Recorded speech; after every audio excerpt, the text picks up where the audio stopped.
ধান্যকুড়িয়া শ্রী রাধা দামোদর ধামে প্রতি শনিবার করে গীতার ক্লাস হয় এবং এই সব শিশুরা গীতার ক্লাস করে কি সুন্দরভাবে গীতা শিক্ষা গ্রহণ করেছে আপনারা দেখুন। হরে কৃষ্ণ। প্রতিদিন গীতার ক্লাস হয় এবং আজকে সম্পূর্ণ ক্লাসটি হয়েছে এবং শ্রী গুরু মহারাজের শ্রীমুখ থেকে গীতা পাঠ শ্রবণ করুন এবং দেখুন ছোট্ট ছোট্ট দুজন শিশু তারা কি সুন্দরভাবে গীতা পাঠ করলো এবং সমস্ত শ্লোকগুলো কি সুন্দরভাবে উচ্চারণ করলো। আপনারা শ্রবণ করতে থাকুন।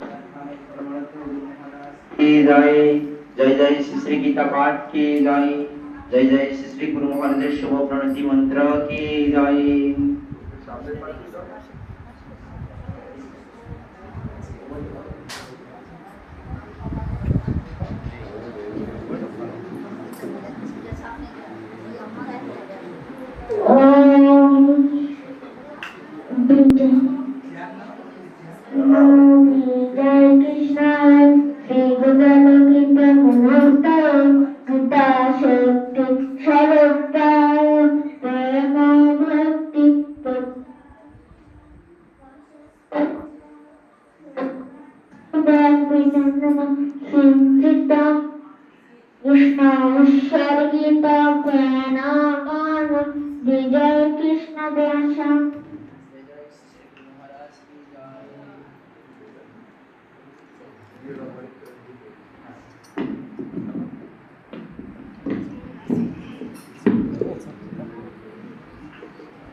সেখানে তার সঙ্গে মীমাংসা করার জন্য যে আমি ছাড়া আবার কে কে ব্রহ্মা আছে।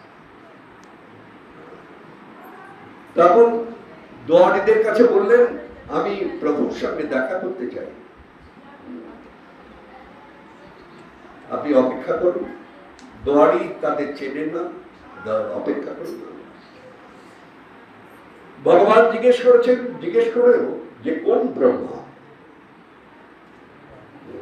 তখন ব্রহ্মা ভাবছেন আমি ছাড়া আরো আছে, সহস্রমুখী আছে।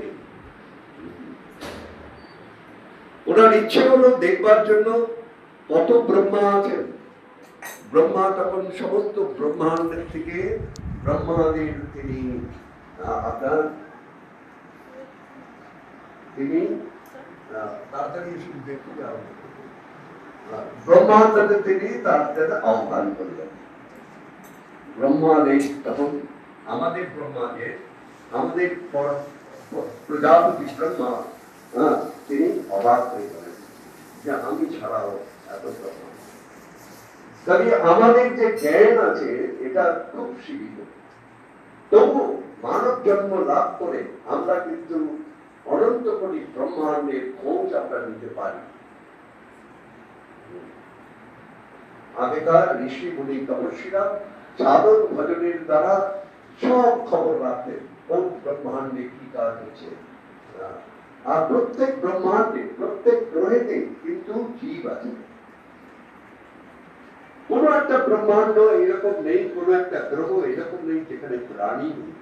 সব জায়গায় প্রাণী আছে, ভিন্ন ভিন্ন প্রকৃতির প্রাণী আছে। সূর্যের ভিতরেও প্রাণী আছে, সূর্যের যে এত তাপ তার ভিতরেও প্রাণী আছে, সেই রকম প্রাণী আছে। যেই জায়গায় যেরকম উপযুক্ত প্রাণী থাকা দরকার ভগবান সেই রকম ভাবে সৃষ্টি করেছে সমস্ত ব্রহ্মাণ্ড। ভাগবতের ভিতরে একটা চ্যাপ্টার আছে ক্রিয়েশন, মানে সৃষ্টি বলে একটা চ্যাপ্টার আছে। সেইটা পড়লে পরে অনেক কিছু জানা যায়।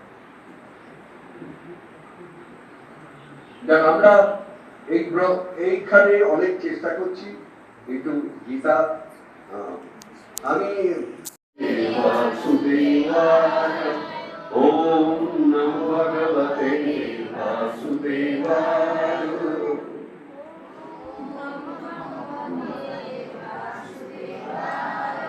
হরে কৃষ্ণ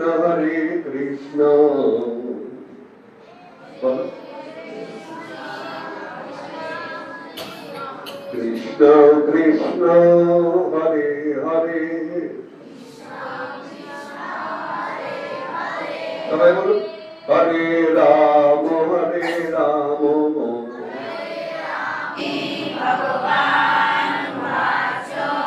ক্লৈবং অস্মগমঃ পার্থ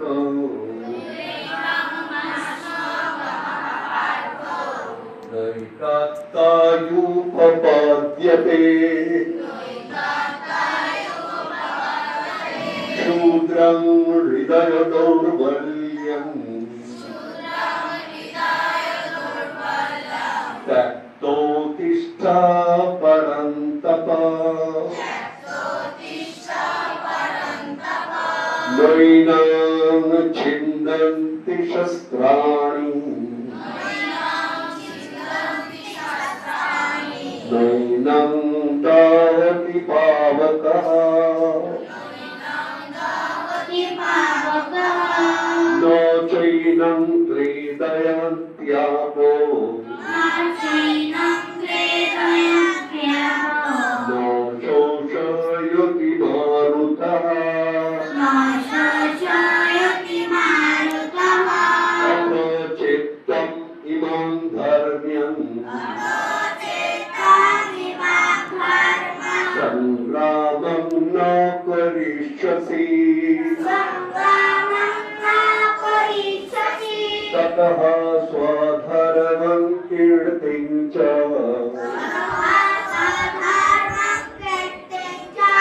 कृत्वा पापमवाप्स्यसि सुखे दुःखे समे कृत्वा लाभालाभौ जयाजयौ ततः युद्धाय युज्यस्व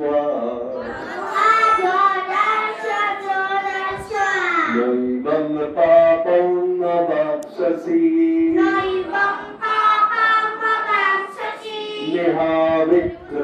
नेहाविक्रमनाशयस्ति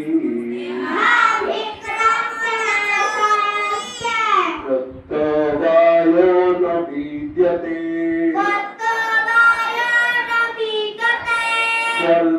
स्वल्पमप्यस्य धर्मस्य त्रायते मोहतो भयात् ভগবান বলছেন নেহা বিক্রমনাশয়স্তি প্রত্যবায়ো ন বিদ্যতে। সৎকর্মের প্রচেষ্টা যদি অল্প হয় তা কিন্তু কখনো নষ্ট হয় না। যদি অল্পক্ষণের জন্য আমরা ভাগবত কথা শ্রবণ করি কারণ মহাদেবের শ্রীমুখ থেকে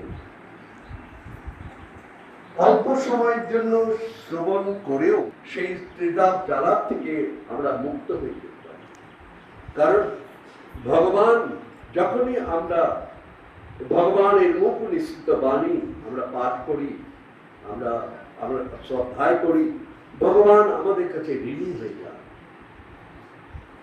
তখন সেই ঋণ কি করে তিনি শোধ দেবেন? যখন আমরা খুব বিপদে পড়ে যাই তখন ভগবান শ্রীকৃষ্ণ সেখানে নিজে উপস্থিত হয়ে ভক্তকে রক্ষা করেন। কারণ তিনি বলেছেন আমার ভক্তের কখনো বিনাশ নেই, নমে ভক্ত বিনাশ। এত বড় কথা এই জগতে কেউ কোনোদিনও বলতে পারেনি যে আমার ভক্তকে আমি রক্ষা করি। আমরা ভগবানকে দেখতে পাই না, কিন্তু ভগবান আমাদের সবসময় রক্ষা করে চলেছেন। যারা অল্প একটু প্রচেষ্টা করেন, বলছেন স্বল্পম অপ্যস্য ধর্মস্য, এই মহৎ ধর্মে যদি অল্প কেউ আচরণ করে তাহলে ত্রায়তে তাড়িয়ে দিতে পারে কি মহৎ ভয়াবহ, এমনকি মৃত্যু ভয় পর্যন্ত নষ্ট করে দিতে পারে।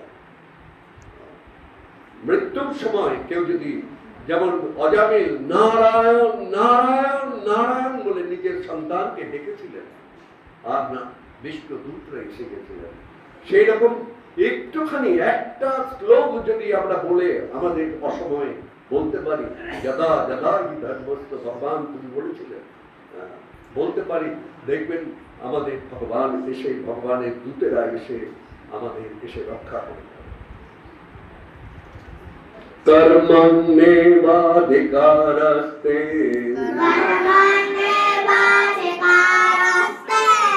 ফলেষু কদাচন মা কর্ম ফল হেতুর্ভূ নাতি সঙ্গস্ত্বকর্মণি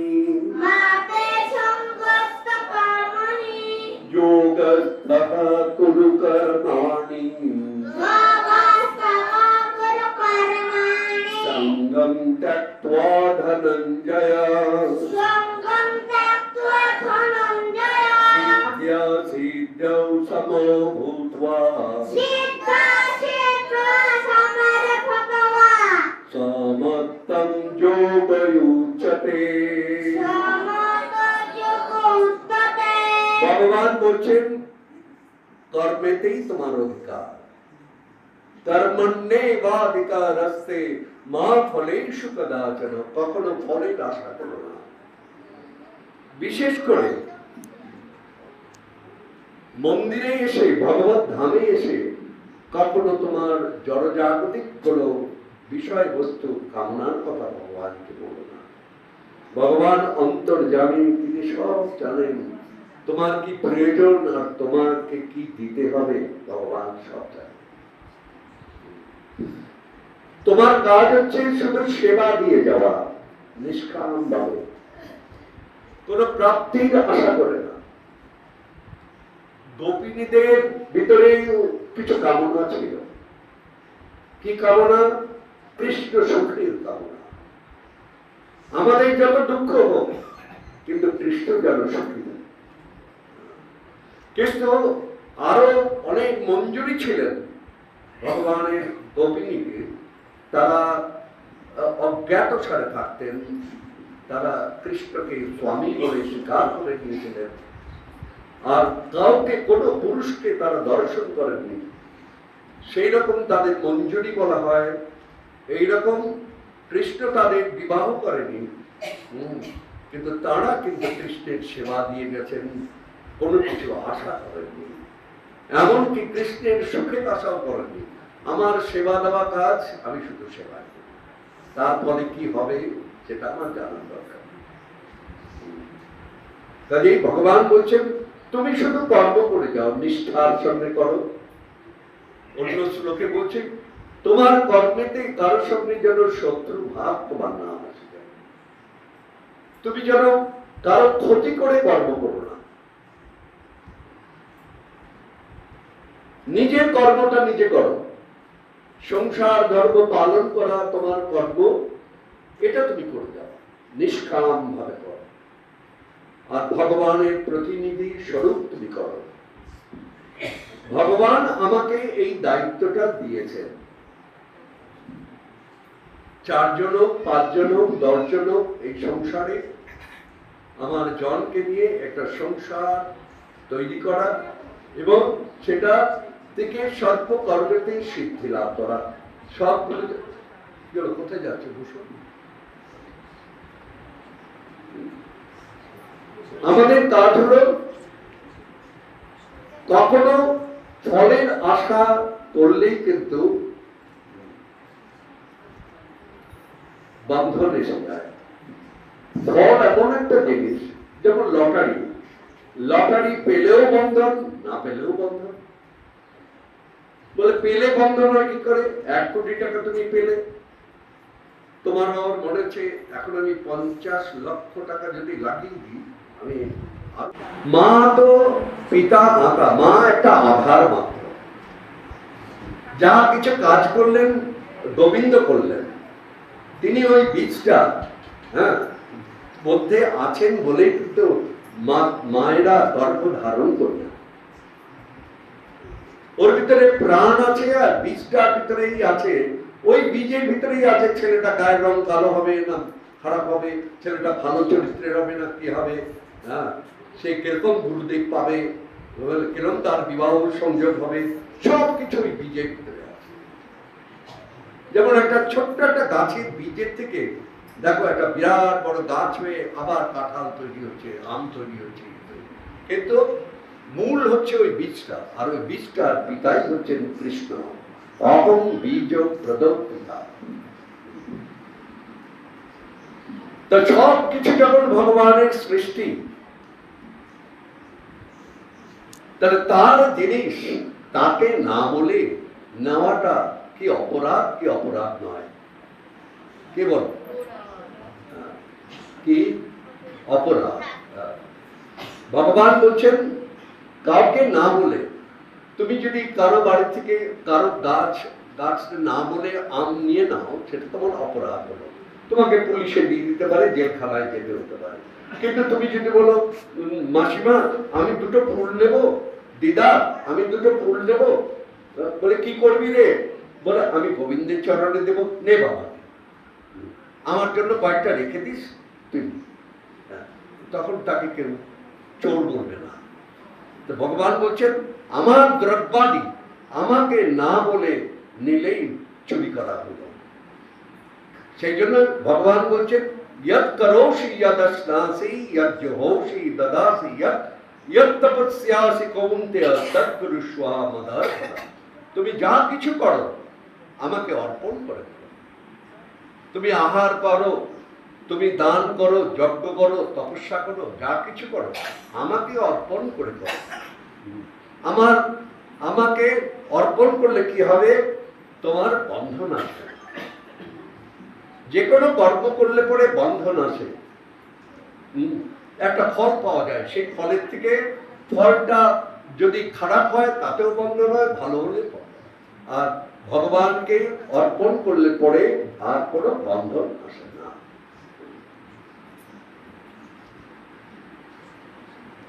यद यदा चलति श्रेष्ठ तत्त देवेतरो जनः स यत् प्रमाणं कुरुते लोकस्तादनुवर्तते। ভগবান বলছেন মহাজনরা নিজেরা সৎকর্ম করে যে উদাহরণ রেখে যান, সাধারণ মানুষের উচিত সেই কর্মটাকে অনুসরণ করা। খারাপ লোককে দেখে কর্ম করে না, কেন ও তো করে, তাহলে কেন হবে না? হ্যাঁ, ও তো ঘুষ নেয়, ও ঘুষ নিয়ে দেখো 3 তলা বাড়ি করেছে, হ্যাঁ, তা আমার ছেলে করলে পাপ হয়ে যায় না? না, অসৎ লোককে ফলো করবে না। মহৎজন যারা ভালো কাজ করে জগৎ সংসারে একটা প্রমাণ রেখে গেছেন, তাদের তুমি অনুসরণ করো, মহাজনদের অনুসরণ করো, মহাজনদের পন্থা তুমি অবলম্বন করো, তাতেই তোমার সুখ হবে। यदा यदा हि धर्मस्य ग्लानिर्भवति भारत। সকলে বলুন, পড়তে পারলে পড়ুন, শুনে শুনে পড়ুন। यदा यदा हि धर्मस्य ग्लानिर्भवति भारत